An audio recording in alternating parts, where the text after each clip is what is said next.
জাহান্নামে এই উটের মতো এক একটা সাপ বানাইছে।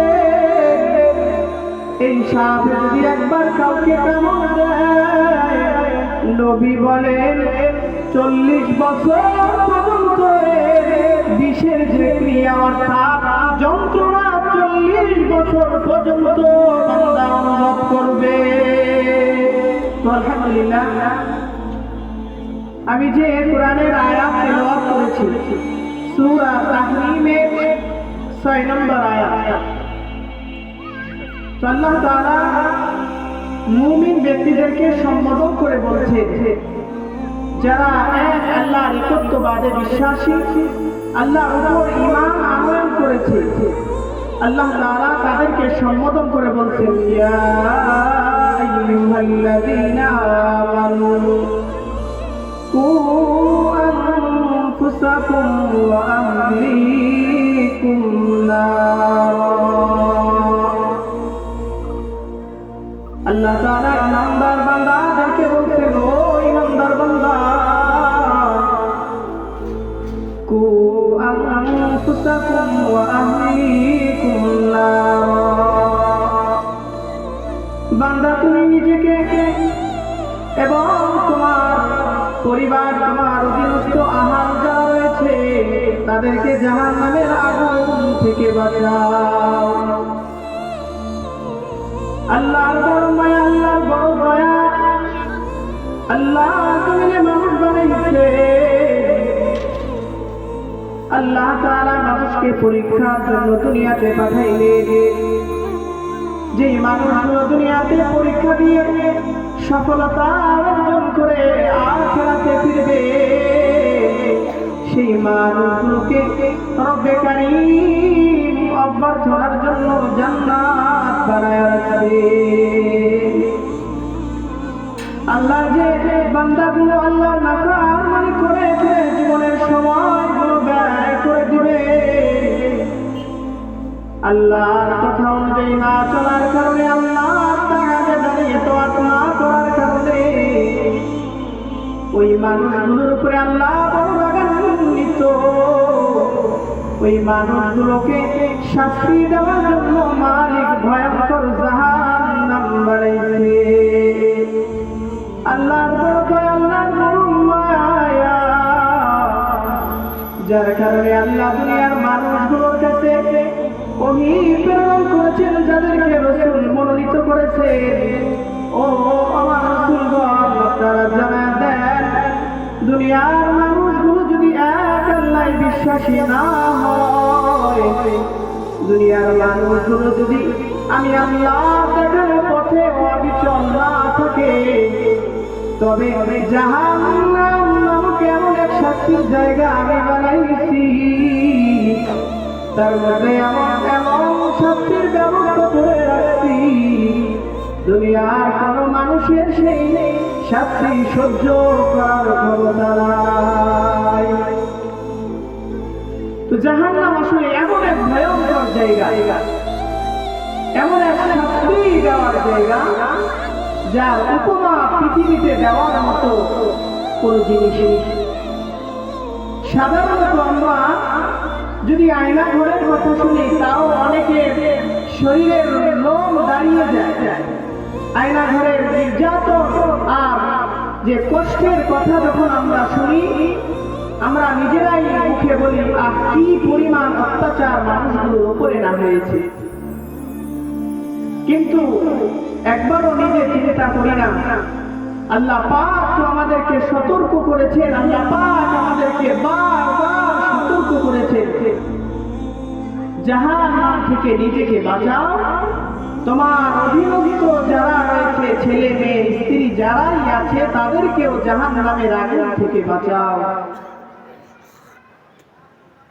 আল্লাহ পাকের এত দয়া আর মায়া, আল্লাহ পাকের এত দয়া আর এত মায়া, এরপরেও আল্লাহ পাক এমন শাস্তির জায়গা কেন বানাইলেন? আল্লাহ পাক বান্দাকে বড় মহব্বত করেন, ভালোবাসেন। আল্লাহ চায় না আমার একটা বান্দা যেন আখিরাতে কষ্টে থাক। আল্লাহ চায় না আমার একটা বান্দা যেন আখিরাতে জাহান্নামে চলে যাক। এজন্য আল্লাহ মানুষকে সতর্ক করেছেন, ইয়া আইয়ুহাল্লাযীনা আমানু কু আনফুসাকুম ওয়া আহলিকুম নারা। জাহান্নাম থেকে নিজেকে বাঁচাও, পরিবারকেও বাঁচাও। নিজেকে জাহান্নামের আগুন থেকে কেন আল্লাহ বাঁচাতে বললেন? কেনই বা পরিবারকে বাঁচাতে বললেন? কারণ জাহান্নামের মধ্যে এমন এমন শাস্তির ব্যবস্থা মালিক করছে, দুনিয়ার মানুষ যে শাস্তির কথা চিন্তাও কল্পনাও করতে পারে না। এই জাহান্নামের আলোচনা আল্লাহ পাক কুরআনের বহুত আয়াতে করেছেন। পয়গম্বর আরবি সাল্লাল্লাহু আলাইহি ওয়াসাল্লাম হাদিসের মধ্যে করেছেন, যাতে এই আলোচনাগুলো শুনে উম্মত সাবধান হয়ে যায়, যাতে করে এই আলোচনাগুলো শুনে আমার বান্দাগুলো সাবধান হয়ে যায়, তাদের জীবনগুলো যেন অপরাধের মধ্যে কাটায় না দেয়, তাদের জীবন যেন আমি আল্লাহর ইতাআতের মধ্যে কাটায় দেয়। সুতরাং আমাদেরকে জানতে হবে, শিখতে হবে এই জাহান্নামের ব্যাপারে আল্লাহ কি আলোচনা করেছেন, জাহান্নামের ব্যাপারে আল্লাহ কি ভীতি প্রদর্শন করেছেন মুমিনদেরকে। মুমিন বান্দা যদি এই কথাগুলো না জানে, তবে মুমিন বান্দাগুলো নেক আমলে অবশ্যই পিছিয়ে পড়বে। তো জাহান্নামের অনেক আযাব রয়েছে, সমস্ত আযাব কোরআন হাদিসে উল্লেখ করা হয় নাই।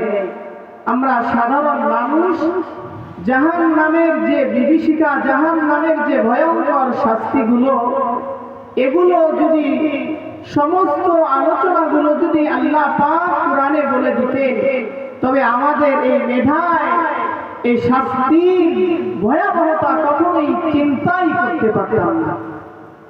যতটুকু আলোচনা করলে একজন মানুষের পক্ষে দুনিয়ার জীবন সুন্দরভাবে কাটানো সম্ভব, দুনিয়ার জীবনে আল্লাহর ইতাআত করা সম্ভব, আল্লাহকে যথার্থ ভয় করা সম্ভব, ততটুকু আলোচনাই আল্লাহ তাআলা করেছেন। যদি আমরা আলোচনাগুলো একটু নিজেরা শিখি অথবা শুনি, তাহলে অবশ্যই আমাদের অন্তরে আল্লাহ পাকের ভয় তৈরি হবে, আল্লাহর জাহান্নামের শাস্তির ভয় অন্তরে তৈরি হবে। তখন আমি নিজে যখন মসজিদের মুয়াজ্জিন আমাকে ডাকবে, হাইয়া আলাস সালাহ, হাইয়া আলাল ফালাহ, আমি অবশ্যই সে ডাকে সাড়া দিয়ে আল্লাহর কুদরতি কদমে সিজদা দেওয়ার জন্য নিজেকে মসজিদে হাজির হতে দেখব। মুসলিম শরীফের মধ্যে আছে, রাসূল আরবি সাল্লাল্লাহু আলাইহি ওয়াসাল্লাম সাহাবীদের নিয়ে বসে আছেন। সাহাবীদের নিয়ে বসে আছেন, এমন সময় একটা আওয়াজ আসলো, মনে হলো উপর থেকে কি যেন এইমাত্র পতিত হওয়ার আওয়াজ। নবীজি বললেন, ও সাহাবী, বলো তো তোমরা এটা কিসের আওয়াজ? সাহাবায়ে কেরাম বললেন, ওগো রাসূল, আমরা তো জানি না, আল্লাহ এবং আল্লাহর রাসূল আপনি বড় ভালো জানেন। পয়গম্বর নবী সাল্লাল্লাহু আলাইহি ওয়াসাল্লাম বললেন, ও সাহাবী, আল্লাহ পাক জাহান্নাম নামক জায়গা বানাইছে, এত গভীর জাহান্নাম আল্লাহ বানাইছে। আল্লাহ পাক জাহান্নামের উপর থেকে একটা বিশাল পাথর খণ্ড নিচে পড়ার জন্য ফেলেছে। আজকে 70 বছর পর গড়ায়া গড়ায়া গড়ায়া গড়ায়া পাথরটা জাহান্নামের তলদেশে পৌঁছালো, আর ওই পাথর জাহান্নামের তলদেশে পতিত হওয়ার আওয়াজ আমরা শুনতে পেলাম। চিন্তা করা যায়, 70 বছর পর্যন্ত অনবরত একটা পাথর, যা ভারী জিনিস, পড়তেই আছে পড়তেই আছে পড়তেই আছে, একদিন নয়, 2 দিন নয়, 1 মাস 2 মাস নয়, 1 বছর 2 বছর নয়, 70 বছর পর্যন্ত পাহাড় গড়ায়া গড়ায়া তারপর জাহান্নামের তলদেশে পতিত হয়েছে। এত কঠিন জাহান্নাম মালিক বানাইছে। শুধু তাই নয়, জাহান্নামের মধ্যে আল্লাহ পাক এমন এমন ভয়ঙ্কর শাস্তির ব্যবস্থা রাখছে। দুনিয়ায় আপনি আমি যদি একটা ছোট সাপও দেখি অথবা একটা বিচ্ছুও দেখি, আমাদের শরীরের লোমগুলো দাঁড়িয়ে যায়, ভয় অন্তরে সঞ্চার হয়।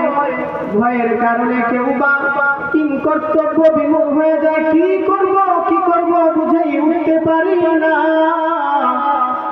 রাসূল আরবি সাল্লাল্লাহু আলাইহি ওয়াসাল্লাম বলেন, তিরমিজির বর্ণনা, নবী বলেন, জাহান্নামের মধ্যে আল্লাহ পাক মানুষকে শাস্তি দেওয়ার জন্য এমন সাপ রেখেছেন, এমন সাপ, যেই সাপগুলো হবে উঁচু ঘাড় বিশিষ্ট উটের মতো, এক একটা উটের মতো হবে জাহান্নামের এক একটা সাপ। এই সাপ এমন ভয়ঙ্কর, দুনিয়ার সাপে কামড় দিলে অল্প কয়েক ঘন্টা পর্যন্ত তার ব্যথা অনুভব হয়। এর যুবক সন্তান, কোন দিকে দৌড়াও, কোন দিকে নিজের জীবনটা ব্যয় করে দিচ্ছ রে ভাই? জাহান্নামের এই উটের মতো এক একটা সাপ মালিক বানাইছে। এই সাপ যদি একবার কাউকে কামড় দেয়, নবী বলেন 40 বছর পর্যন্ত বিষের যে ক্রিয়া অর্থাৎ যন্ত্রণা 40 বছর পর্যন্ত বান্দা অনুভব করবে। জাহান্নামের মধ্যে আল্লাহ তাআলা বিচ্ছু বানাইছে। কেমন সেই বিচ্ছু বাবা? দুনিয়ার বিচ্ছুর মতো নয়। জাহান্নামের বিচ্ছু কেমন বড় হবে? নবী বলেন, কাষ্ঠ বোঝাই করা যে খচ্চরগুলো আছে, অর্থাৎ দেখতে গরুর মতো হয়, এই শক্তিশালী এক একটা খচ্চরের মতো এক একটা বিচ্ছু জাহান্নামে মালিক বানাইছেন। এই বিচ্ছুরও আলাদা একটা গুণ হলো, এই বিচ্ছু যদি কাউকে একবার দংশন করে, একবার কামড় দেয়, 40 বছর পর্যন্ত জ্বালা যন্ত্রণা মানুষ অনুভব করবে।